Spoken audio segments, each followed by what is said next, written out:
Super ജയൻസിന്റെ റഡാറിൽ നിന്നും നേരെ mini ബ്ലാസ്റ്റേഴ്സിലേക്ക് പോകുന്ന ഹോർമിപ്പാൻ റീവയാണ് നമ്മൾ കാണുന്നത്. കേരള ബ്ലാസ്റ്റേഴ്സിന് വേണ്ടി അരങ്ങേറിയ സീസണിൽ അതുല്യമായിട്ടുള്ള പ്രകടനം കാഴ്ചവെച്ച് ആരാധകരുടെ ഫേവറേറ്റ് പ്ലേയേഴ്സിൽ ഒരാളായി മാറിയ ഹോർമിപ്പാൻ റീവ പിന്നീടുള്ള സീസണുകളിൽ അദ്ദേഹത്തിന്റെ പ്രകടനത്തിന്റെ ഗ്രാഫ് താഴോട്ട് പോകുന്നത് കണ്ട് ബ്ലാസ്റ്റേഴ്സിന്റെ ആരാധകർ അമ്പരന്നിരുന്നു. എന്നാലും ഇവാൻ മുക്കോമാനോവിച്ചിന്റെ ആദ്യ സീസണിൽ ഹോർമിപ്പാൻ റീവ ഉണ്ടാക്കിയെടുത്ത ഇമ്പാക്റ്റിന്റെ തട്ട് താണ് തന്നെ ഇരിക്കും. അതിന് ആരൊക്കെ എത്രയൊക്കെ അവനെ വെറുത്താലും ഹോർമിപ്പാം ആ ഒരു സീസണിൽ ഉണ്ടാക്കിയ ഇമ്പാക്റ്റ് വേറെ ലെവലാണ്. ആ ഒരു സീസൺ മുതൽ തന്നെ ഇന്ത്യൻ സൂപ്പർ ലീഗിലെ ഏറ്റവും മികച്ചതിനെ തങ്ങളുടെ കൂടാരത്തിലേക്ക് കൊണ്ടുവരാൻ ആഗ്രഹിക്കുന്ന മോഹൻ ബഗാൻ സൂപ്പർ ജയൻസ് ഹോർമിപ്പാം റീവയെ സ്വന്തമാക്കാൻ ആഗ്രഹിച്ചിരുന്നു. ഹോർമിപ്പാം അപ്പോഴും എപ്പോഴും മോഹൻ ബഗാന്റെ റഡാറിൽ തന്നെയായിരുന്നു.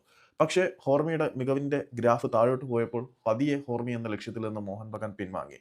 കാരണം അവർ തന്നെ വളർത്തിയെടുത്ത ഒരു കിടിലൻ ഡിഫൻഡറെ കിട്ടിയിട്ടുണ്ടായിരുന്നു. സോ ഹോർമിയിലേക്ക് അവർക്ക് പോകേണ്ട ആവശ്യമില്ല. ആ സാഹചര്യത്തിൽ ബ്ലാസ്റ്റേഴ്സിൽ നിന്നുള്ള താരങ്ങളെ മാത്രം ചാക്കിട്ട് പിടിക്കുന്നതിൽ പ്രഗത്ഭരായിട്ടുള്ള ഈസ്റ്റ് ബംഗാൾ FC ഹോർമിയെയും തങ്ങളുടെ കൂടാരത്തിലേക്ക് കൊണ്ടുവരാനാണ് ആഗ്രഹിക്കുന്നത്. ഏതായാലും ഈസ്റ്റ് ബംഗാളിന് ഉള്ള ദുഷ്പേര് തന്നെ മിനി ബ്ലാസ്റ്റേഴ്സ് എന്നാണ്. അത് ദുഷ്പേരെന്നൊന്നും പറയാൻ പറ്റില്ല. ബ്ലാസ്റ്റേഴ്സിൽ മികച്ച രീതിയിൽ കളിക്കുന്ന താരങ്ങളെ തങ്ങളുടെ കൂടാരത്തിൽ എത്തിക്കുന്ന ഈസ്റ്റ് ബംഗാൾ ഇപ്പോൾ ഹോർമിയെ കൂടി പൊക്കാൻ ആഗ്രഹിക്കുന്നു.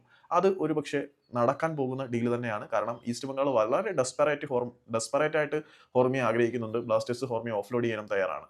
സോ